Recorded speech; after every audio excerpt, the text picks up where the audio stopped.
And what's going on, Just HoopTalk Network? You're with Justin Henry, Will Thompson. And today we're going to be covering the Eastern Conference, specifically the Yeah. Philadelphia 76ers and the Brooklyn Nets. They played tonight. The Sixers got the win today. So we're going to cover all that in detail, talk about some other teams in the East too, and even head over West. Last time we were on, we talked about the Nuggets, and some things have changed up since then. But before we get into that, make sure you like, share, subscribe to the channel. Every little bit helps. We're going to try to Yep. get to 100 likes on this video, so make sure you smash that like button. Last time we got to almost 100, and it'd be so dope if we were able to get to 100. So make sure you share this with your friends and share the network, man. We're growing. So let's get into this Eastern Conference and the game tonight, man. We saw the Sixers handle business. We thought they would. Unfortunately, KD and Harden were not part of this game, and we would love to see that Eastern Conference clash. But this 76ers team is legit, man. A lot of people were not giving them the credit that they deserved heading into the season. I think that with the Doc Rivers ad and then the pieces that they added too. So they added, Seth Curry. They lost a couple pieces here and there, but they added Danny Green, Dwight Howard. This team was massively underrated. So I think that it's a good opportunity to discuss, like, is this team, in your opinion, do you think that the 76ers are championship worthy, or is this a team that's going to make, a strong, regular season push and then fall off in the end? Yeah, I think at this point, I'm looking at them like they're the favorite in the East. The reason being is we haven't got a full look at what the Nets can be, right? I think their three main guys have only played 7 games total together so far. Yeah.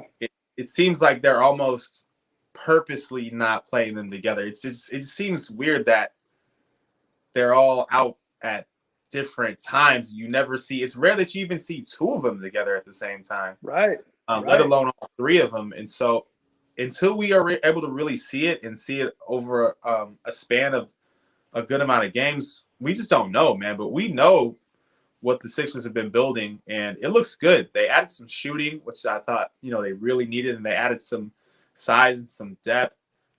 So they've got it all, man. It's really starting to come together. They're really tough defensively, which I think is big. They take a lot of pride in defense.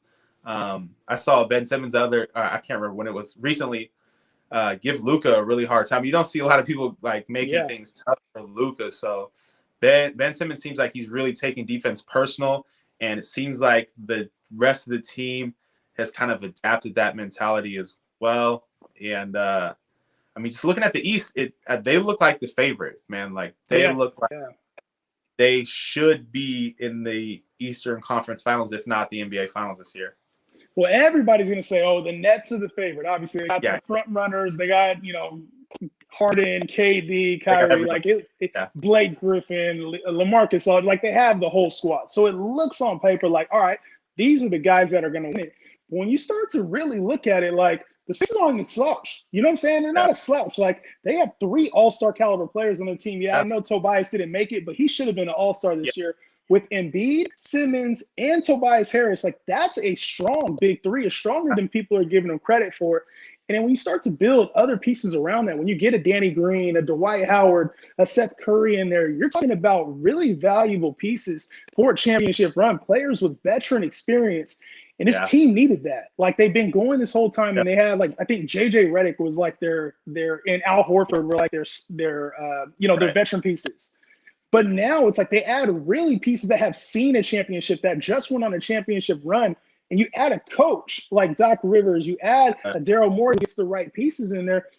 This Sixer team is better than advertised, and I think a lot of people have talked about Ben Simmons and his inability to get a shot off, to shoot, and his confidence.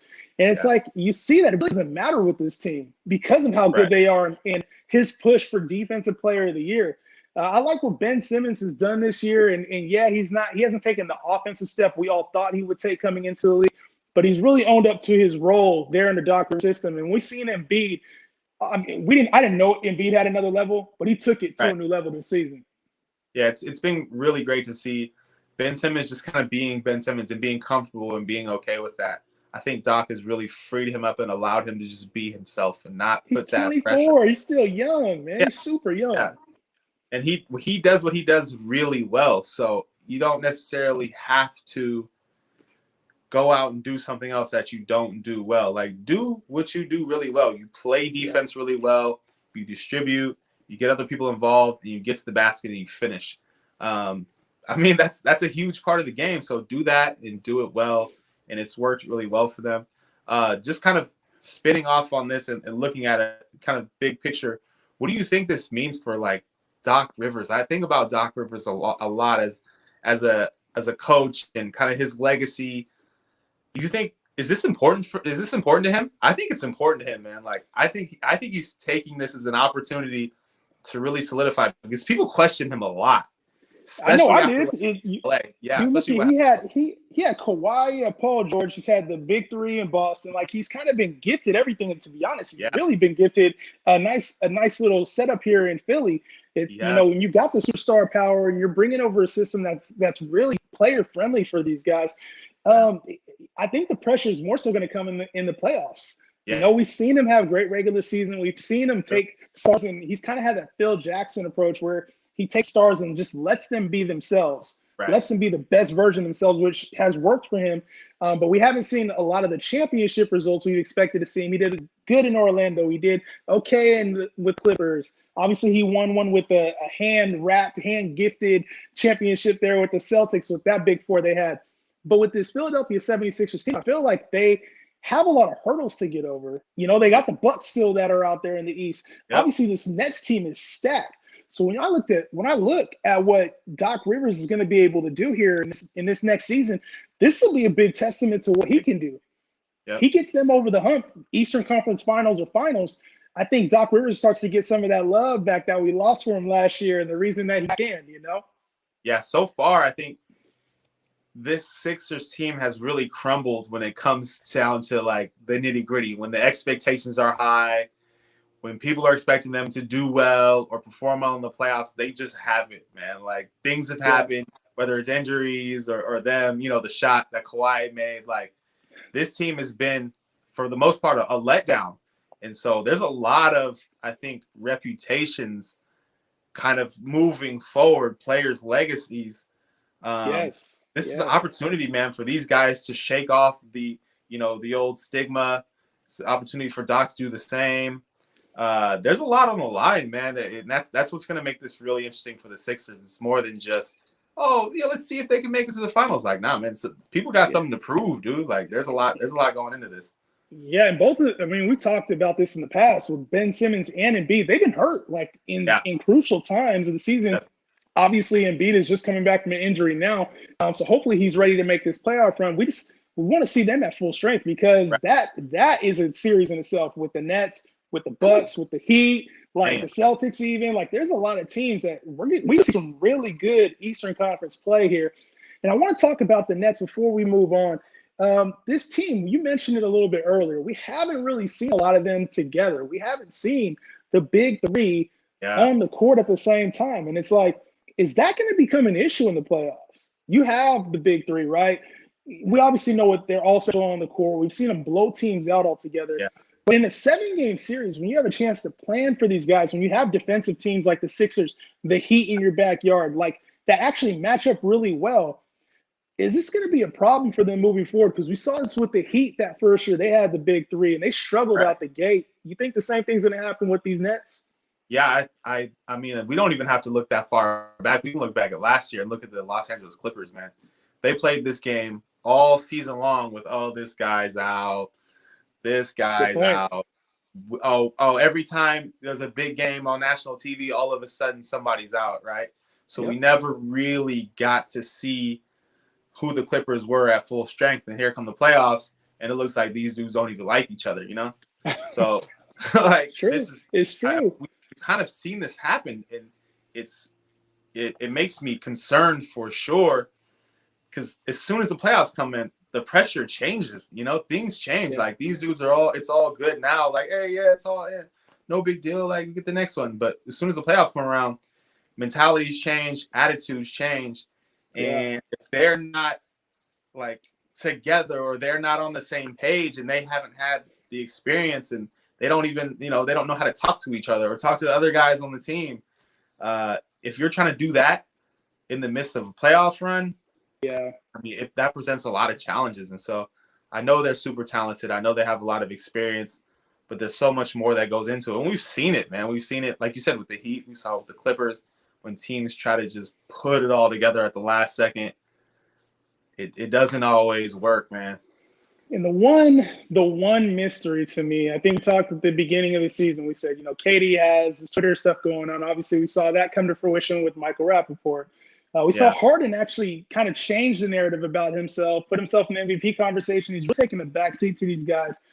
But the one consistent that really concerns me is Kyrie. And I get it, as a person first.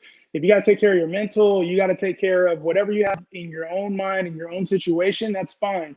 But it concerns me because I'm not sure that we don't get a little vacation from Kyrie. And I'm not quoting it as a vacation to be disrespectful, but when you take time away from the team, sometimes, whether it's Ramadan, whether it's social justice, whether it's time with your family or whatever personal reasons that you don't want to disclose to the media, that can become an issue. And in the playoff time, I hope that it's not something where he says, you know what, I don't care enough about basketball to where I need to be here. You know what I mean? In a time when I think that the world wants to see the big three. Obviously, he even said it. They want Lakers, Nets, and I hope Kyrie's there for the long term, man, and doesn't have anything come up. But that does concern me as a fan of the NBA.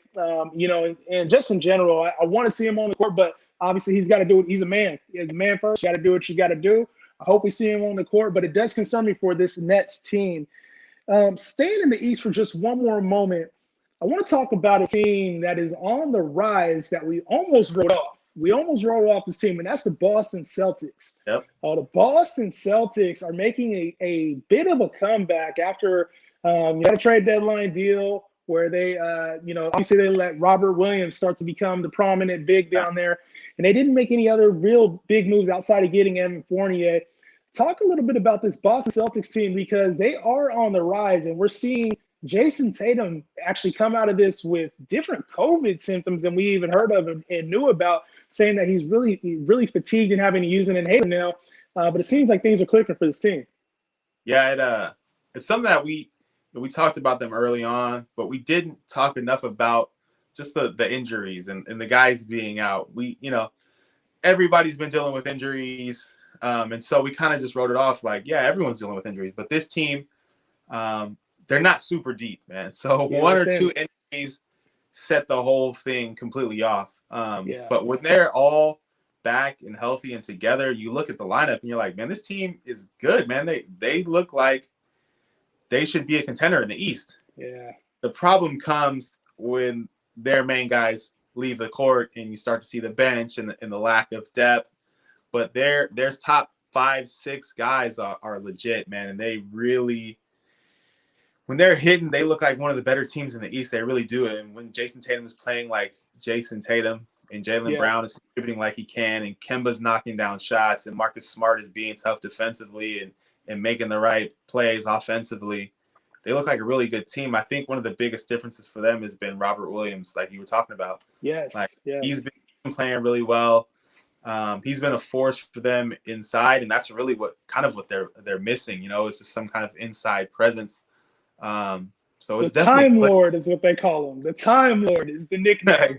And he's coming in, playing hot at the right time, man. Yeah. And to me, it seemed like they had the same effect.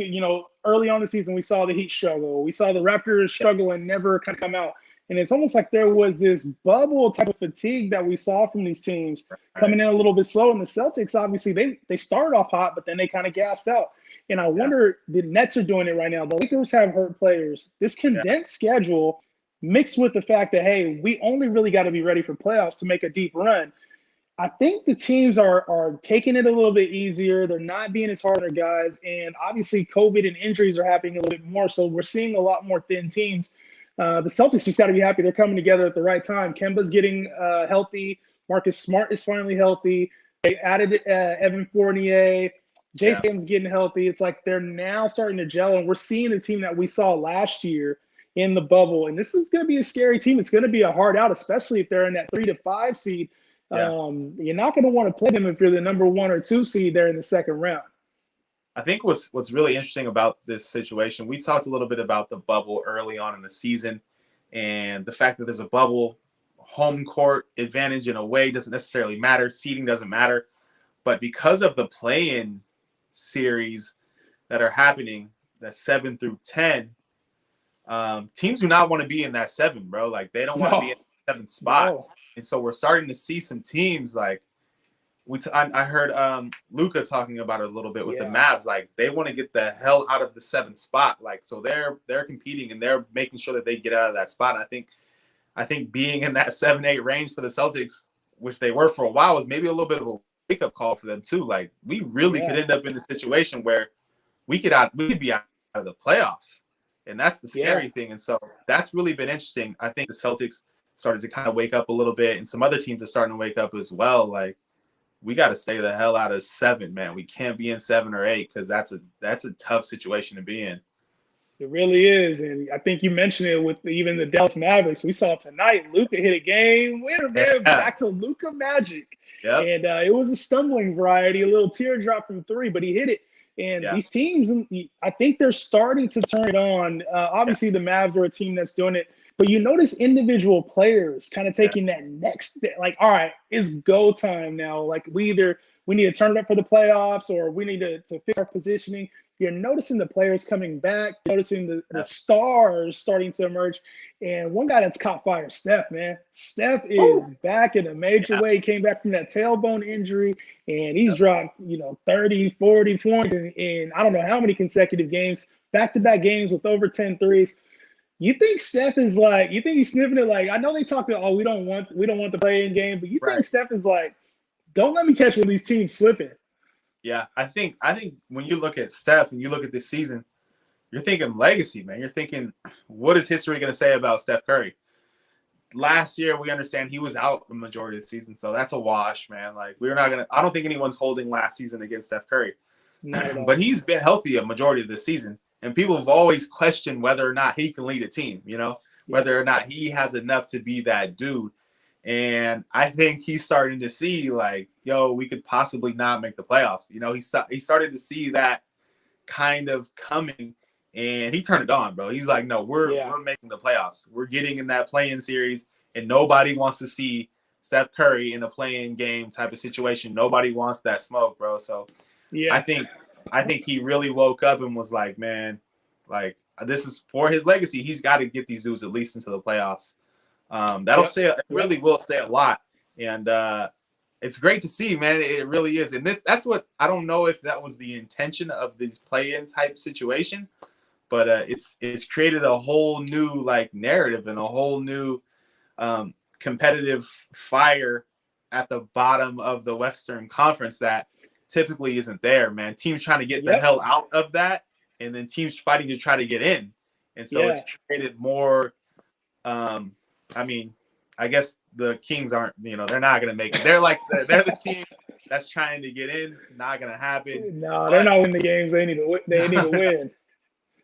No, but still, it's been interesting. And I kind of like it. I know a lot of players don't like it, but if you notice, the players that don't like it are the teams that are in 7th and 8th. Those are the guys that don't like it, right? Draymond and Luka over there talking. Exactly. Those are the guys that don't like it. But the teams that are in 9th and 10th, they like it.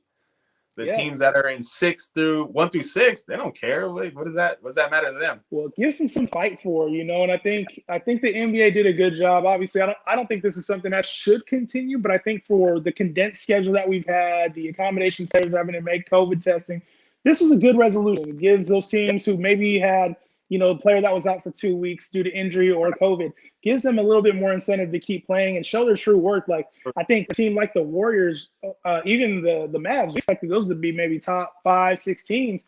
And it's like they've dealt with injuries. They're thinner teams. Like, they don't necessarily have the same luxury that some of the other teams do. We're probably going to see them in the playoffs, which is a good thing, I think, because the NBA needs a star power there.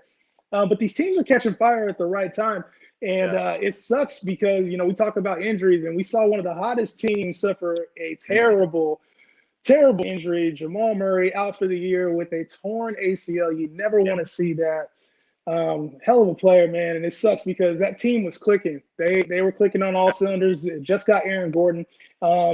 what do you think about this Denver Nuggets team, man? It's tough because a player like that, he's a wild card, man. If he gets hot, it's over for the other team. And when you miss a player like that, it's tough to replicate that. You can't just replicate a 50-point guy, which Jamal Murray's shown he's very capable of being at any point in time.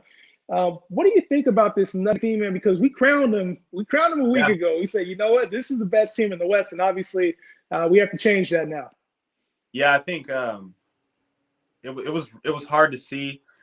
But I look at this team and Jamal Murray was obviously played really well in the playoffs last year. But I don't know. I feel like this is the type of team that could weather the storm. This is the type of team that they have other guys that can potentially elevate themselves and use this as an opportunity to really. Who do you think? It's got to be Michael Porter Jr., man. It's got to be him.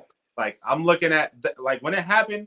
Obviously, I'm super sad for Jamal Murray, and it's terrible to see. But my first thought was like, "Yo, like MPJ, man, this is your opportunity, man. This is what you asked for. This is your window. This is what you asked for. You're the dude. Go out there and be that dude. They're still a relatively deep team. They're just gonna miss huge clutch plays, clutch scoring. A guy that could just go get a bucket at any time. It sucks to see it. I don't look at them as the favorite in the West anymore. No. But I think we're going to see some people over there stepping up, and they're still going to be a tough out, man. I don't think anybody wants to play them. As long as Jokic is there, Mike Malone will have those dudes playing hard. We know that it's an opportunity for some other people to step up, and they're going to be an interesting team. Even still, they're going to be a really interesting team and a tough out, man.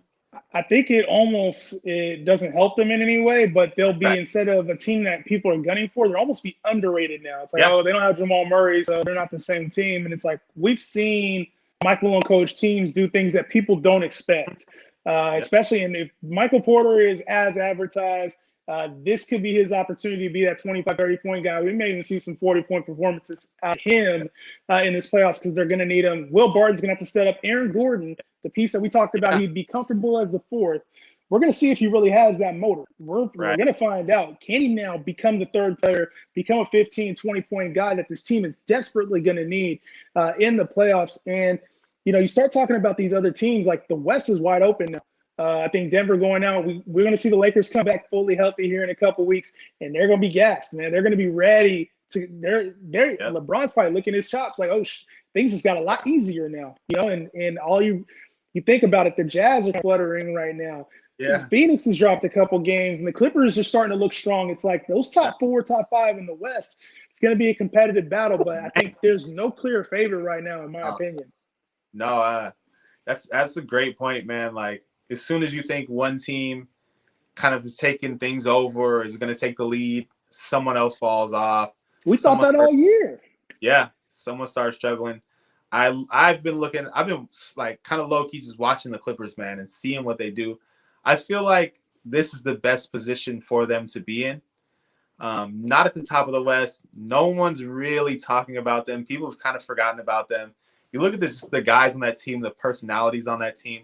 I feel like the pressure and the expectations last year, it didn't fit them well at all. Not at all. Look at a guy like Kawhi. You look at a guy like Paul George. You put any kind of like pressure on Paul George, he doesn't like it, right? He's not comfortable like that, Kawhi. Pandemic P, they called him. Yeah. Kawhi is kind of more of a low key guy. Just comes in and does his thing. He doesn't want the spotlight. Like, I think this is the perfect spot for them to be in. No one's really expecting anything from them. They're at the top of the West, but they're not the number one team. They can kind of they're going to be sneaky. They're going to be tough, man. They're going to sneak up on some people, and that's how Kawhi has always been. With the Spurs, I don't think anyone expected that. With the Raptors, no one expected that. Like, I'm watching them, and I'm kind of, I don't know, but man. Let me ask you this. Right. Yeah, let me ask you this, because right now I think that the pressure, they're not feeling the pressure right now because they're the second best LA team on paper. Yeah. They're the second best LA team. They're not the top 3 team in the West, right? Well, I think they are actually standings wise, but nobody's really expecting them. They're saying the Suns, the Lakers, the Nuggets, the Jazz, like they're kind of forgotten. but they're going to have to match up with the team and be the favorite. So they're going to have to play a hungry Mavs team. They have to play a hungry Blazers team, or maybe one of these favorites. And it's like, even though they're sandwiched in the middle, that's not really a good spot for them, because now you got to play a harder first round matchup against you got to play either the Lakers, the Suns, like Denver, somebody really tough. And then you're going the next, or if you go up a little bit higher, now you're playing Denver, or you're playing Dallas if they get in. You're playing the Warriors maybe if they happen to slip in. Like, it's not as easy to just kind of coast through unless you get lucky and play one of the lesser teams. Like, the Clippers are still going to be having a lot of pressure on them, dude, unless you like, people are expecting them to do better things now. So I think that pressure is still going to be there. We just haven't seen it yet because it's not playoffs. Yeah, it's going to be an uphill battle for sure. It'll be interesting to see who their first round matchup is. So right now, who you got? Who you got out the West right now? If you had to pick out of the Clippers, Suns, Lakers, I know Denver, they're all out there. I mean, it's such a crapshoot. Who are you looking at right now as, all right, this team better strike? Obvious answer is the Lakers, but if you got anybody else in mind, who you thinking? I like the Suns, man. I do like the Suns a lot. I think it's starting to come together. Guys are starting to mature over there, which is big for them. And Chris Paul has played a big role in that. I really like the development of DeAndre Ayton. I think that's key for them, man. Like him developing and him being a presence. We know Devin Booker's going to give you buckets. We know Chris Paul's going to run the show. They got some guys that can shoot. They got some guys that can defend. I really look at DeAndre Ayton like he's a difference maker, man. Like, if he can be dominant inside, like, who really is going to match up with that outside of, Joel Embiid? Like, who really in the West is, obviously Anthony Davis if he's back healthy, but he or can the be defensive player of the year there in Utah.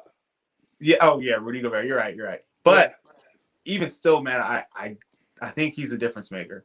I really do think he's a difference maker. I think Aiden's a difference maker. And the team to me that really should be seizing this opportunity, with the Lakers kind of being injured, with Denver falling off, obviously the Utah Jazz to me are a team that's like, hey, we look at them as the regular season MVPs. We look at them as a team that's probably, they don't look like they could last in a 7-game series against some of the heavy hitters. And they have the depth.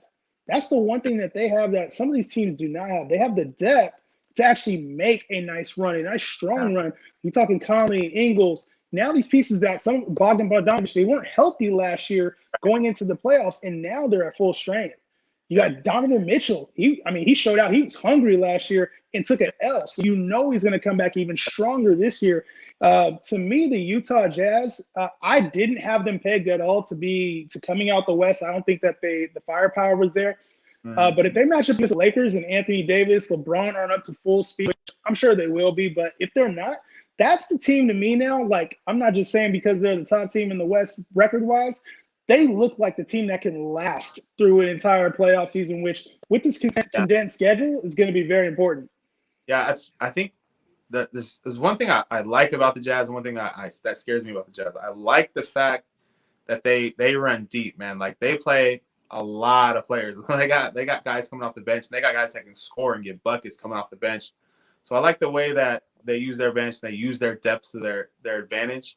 One thing that scares me is just they shoot a lot of threes, dude. And we've seen that bite teams in the ass in the playoffs, man. Like, if you get cold, if teams are contesting, because the level of defense is different in the playoffs, right? Like, it's true. Find yourself open a lot in the regular season, but that gap is closed in the playoffs, and now you're shooting contested threes. That scares me for them. It does. And when you talk about defense, you want to have impact players. And shout out to Master of the Craft. They're mentioning the defensive player of the year is in Philadelphia. When I mentioned Gobert as the defensive player of the year, it's tough. And that's a conversation that's actually come up here very recently in talking about Rudy Gobert as a defensive player of the year favorite and Ben Simmons as a sleeper candidate for defensive player of the year. Will, what are your thoughts on this? Because this is a much, much bigger debate. I'm on the side of, hey, if you can guard 1 through 5, if you're getting block steals, you're shutting down elite wing players. To me, I'll take that all day over somebody in the post that's grabbing more boards. Like, we saw Dwight Howard win Defensive Player of the Year, and as great as a defensive player he was, there was other players out there a little bit more deserving. Yeah, I'm with you, bro. That's exactly what I was going to say. If you can guard multiple positions on the court, give it to that player every time, man. Like, I understand the impact of a big, because a big can really change a game as well. Like a good big, a Rudy Gobert can change a game. He makes, because so many players getting to the basket now and so many lobs being thrown. Like every time you get around the key, Rudy Gobert makes you think twice. It makes you look twice or look over your shoulder or do different things. And that has a huge impact on the game. But if you're just looking at, like, we're talking about the defensive player of the year, the guy that's just doing the most defensively, not just making you think he might be there, but really on the ball, changing the way the players play the game. I look at Ben Simmons like he is a disruptor, man. Like he is all over the place. The best wing player. They're the number one defensive team. Like to me, I don't get the whole rebound and blocks thing. Like it doesn't make sense because it's the only stat you can paper. It's the only stat you can have on paper. So now that has to be the stat that you drive it. To me, it doesn't make sense. Like Ben Simmons is locking down the wing player on the other team, and he's still getting the supporting stats and steals and the blocks. To me, that seems like a no-brainer, man. Right. There's no stat for forcing a bad shot, right?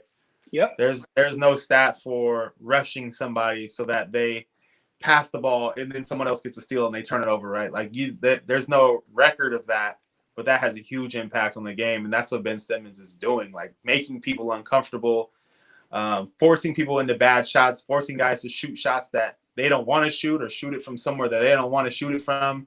That's huge, man. And he's able to do that for your point guard and your big man. So if he can do that 1 through 5, every single player on the court, he's 6'10", and he's got good size. Like, give that man the award until he doesn't want to win it anymore, I guess, you know. We gotta dive more in. We gotta dive into that during the offseason, man, because you start to think about players that don't get their due when it comes to the defensive side of the ball. You're talking about the Drew Holidays, the Lonzo Balls of the world, the players that can guard 1 through 4, 2 through 5 with no issue and completely change the way that a team has to play. Like, it's so underrated. It's not just that hustle, like Pat Bev stuff that used to go on, like where he's just, being annoying. Like, these are legit players shutting down opposing players and making their teams better defensively. Like, we got to tap into that, man, because I think LeBron should have had a couple of defensive player of the years. There was a couple Kobe years he should have had defensive players of the years. And we're seeing guys, Marc Gasol, Dwight Howard, Rudy Gobert. We're going to look back at this and be like, come on, man. Yeah. Yeah, it's been happening for so long. Dikembe Mutombo, bigs, just like you said, it's measurable and it's easier to notice, like, oh, that dude went to the basket and he couldn't finish because, like, there's a big guy there. And the guy's just big and he's bigger than everybody else. But those guys out there on the wing are really doing work, man. And that can change a game just as much as a big guy down low. So got to give those guys love. That would be a good one, man, for like a Patreon or something, like a Patreon membership type video where we just dive deep. Like we can get into the weeds a little. We can get into some stuff, man. That's a fact. And we just started our Patreon channel, so make sure you head over and subscribe to our channel. We have member-only discounts and videos that we're going to be showing exclusive merch opportunities for you. So be on the lookout. Just Hoop Talk is coming to all platforms. Thanks for tuning in with us tonight. A lot of fun discussing the league. We'll be back very soon. The box out is on Thursday, so make sure you catch that. Just Hoop Talk, another edition in the books. Will, any parting thoughts? Nah, man. I'm excited to watch this whole thing play out. We'll be checking in. Yes, sir. Signing off. Just Hoop Talk. Peace out. Peace.